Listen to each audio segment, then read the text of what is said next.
जगदीश जन्म घेई पदवीस थोर नेई चढवी स्वधर्म साजा हा हिंद देश माझा। दमयंती जानकी ती शीलास भूषविती नटली नटेश गिरिजा हा हिंद देश माझा। विश्वास मोह घाली ऐशी मुकुंद मुरली रमवी जिथे निकुंजा हा हिंद देश माझा। गंगा हिमालयाची वसती जिथे सदाची थोरात थोर समजा हा हिंद देश माझा। पूजोनी त्यास जीवे वंदोनी प्रेम भावे जयनाद हाची गरजा हा हिंद देश माझा। श्रोतेहो नमस्कार। संविधान नावाच्या भव्य ग्रंथाने संविधानाच्या निर्मात्यांनी आमची लक्तरलेली आयुष्य बाहेर काढली आणि भारतीय समाजाची अस्मिता जागृत करण्याचा चमत्कार संविधानातील लोकशाहीच्या आधारस्तंभांनी अर्थात स्वातंत्र्य, समता, बंधुता, न्याय यांनी केला। गांजलेल्या जन्मांना नरकातून ओढून पोटाशी घेतले आणि सगळ्या मापदंडांनी चरंगत व्हावे असा आवाज आम्हाला आमच्या लोकशाहीने संविधानाने दिला।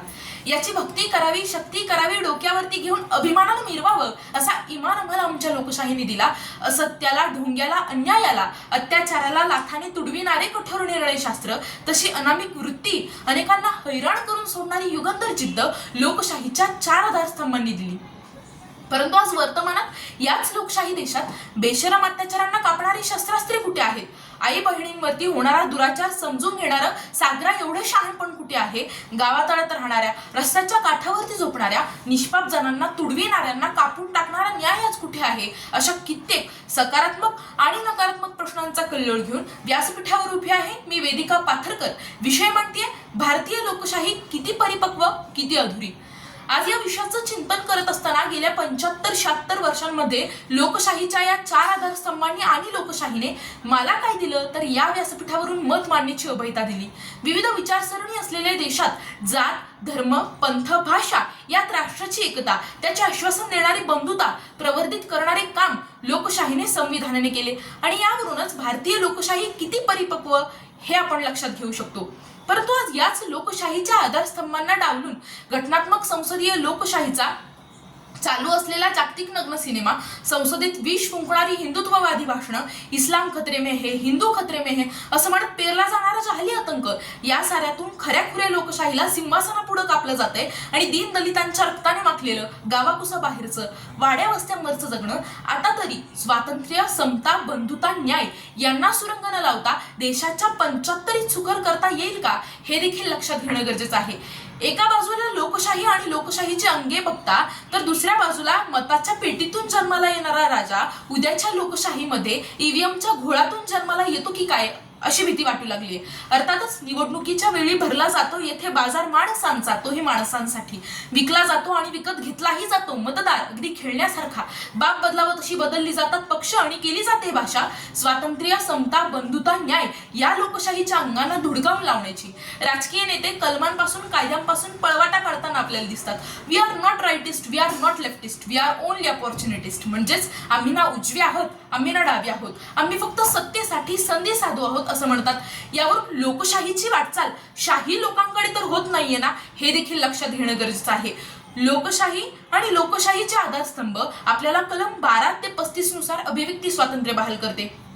परंतु आज त्याच अभिव्यक्ती स्वातंत्र्याची प्रत्यक्ष गळचिपे होताना आपल्याला पाहायला मिळते। छत्तीसगड मधल्या मुकेश चंद्रकांतची हत्या केली जाते, रवीश कुमारांच्या एनडीटीव्हीवर बंदी घातली जाते, हिंदू ग्रामरचे संपादक व्ही साईनाथांना घरी बसावं लागतं, अविनाश दिघे, जयदीप फाडीकर, नितीन मखाले, सचिन परब यांसारख्या कित्येक प्रसिद्ध पत्रकारांना अलगद पत्रकारितेच्या रिंगणाबाहेर फेकलं जातं आणि आणखीन ज्यांचे गळफास आवळायचे आहेत अशांची वेटिंग लिस्टच मला केंद्र सरकारकडे पाहायला मिळते।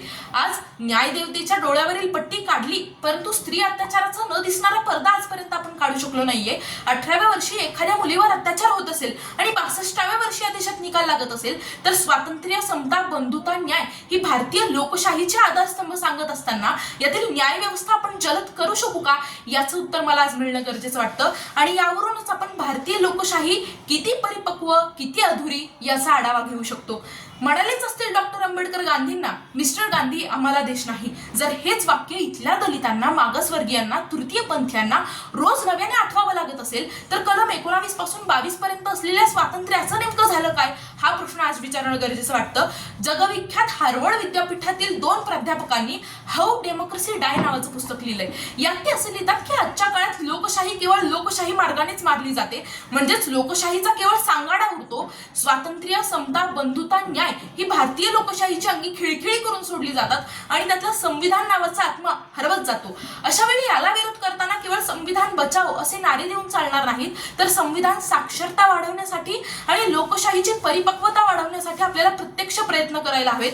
शाळेत केवळ तोंडी लावण्यापुरता जो नागरिक शास्त्राचा पेपर आपण ठेवला आहे त्याचं स्वरूप आपल्याला बदलावं लागणार आहे. निष्कर्षतः कोणत्याही देशाकडे नाही असं संविधान आपल्या देशाकडे आहे आणि त्या संविधानाने दिलेला लोकशाहीचा दिवा धगधगता आहे. परंतु आज त्याच लोकशाहीच्या दिव्यावरती भ्रष्टाचाराची, विकल्पतेची आणि अन्यायाची काजळी जमा झाली आहे आणि ती काजळी पुसण्याकरिता आपल्याला स्वातंत्र्य, समता, बंधुता, न्याय ही भारतीय लोकशाहीची अंगे पुन्हा एकदा नव्याने रुजली गेली पाहिजेत आणि मानवतेचे तेल ओतून लोकशाहीचा दिवा अखंड तेवत राहिला पाहिजे आणि लोकशाहीची परिपक्वता अमर राहिली पाहिजे. इतकाच माफक आशावाद व्यक्त करते आणि रजा घेते. धन्यवाद. लोकशासन जय तू भारतम.